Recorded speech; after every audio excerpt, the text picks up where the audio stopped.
يا أيها المدثر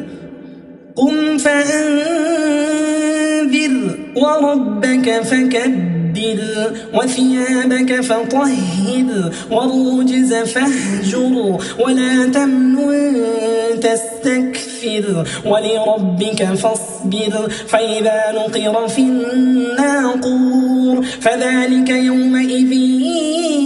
يوم عسير على الكافرين غير يسير ذرني ومن خلقت وحيدا وجعلت له مالا ممدودا وبنين شهودا ومهدت له تمهيدا ثم يطمع أن أزيد كلا إنه كان لآياتنا عنيدا سأرهقه صعودا إنه فكر وقدر فقتل كيف قدر ثم قتل كيف قدر ثم نظر ثم عبس وبصر ثم أدبر واستكبر فقال إن هذا إلا سحر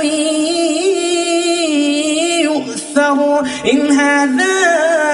إلا قول البشر سأصليه سقر وما أدراك ما سقر لا تبقي ولا تذر لواحة للبشر عليها 19 وما جعلنا أصحاب النار إلا ملائكة وما جعلنا عدتهم إلا فتنة للذين كفروا ليستيقن الذين أوتوا الكتاب ويزداد الذين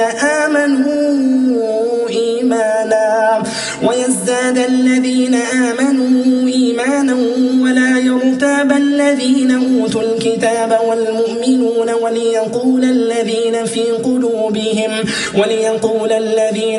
قلوبهم مرض والكافرون ماذا أراد الله بهذا مثلا كذلك يضل الله من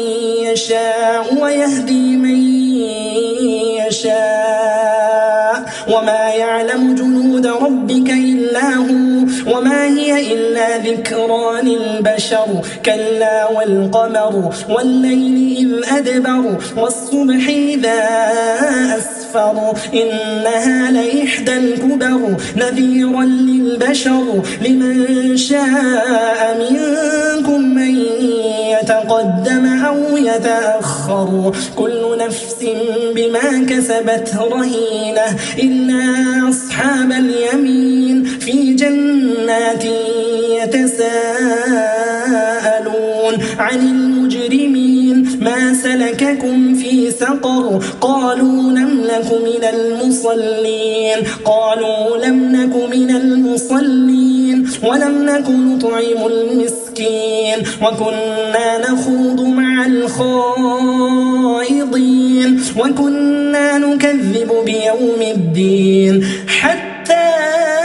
أتانا اليقين فما تنفعهم شفاعة الشافعين فما لهم عن التذكرة معرضين كأنهم حمر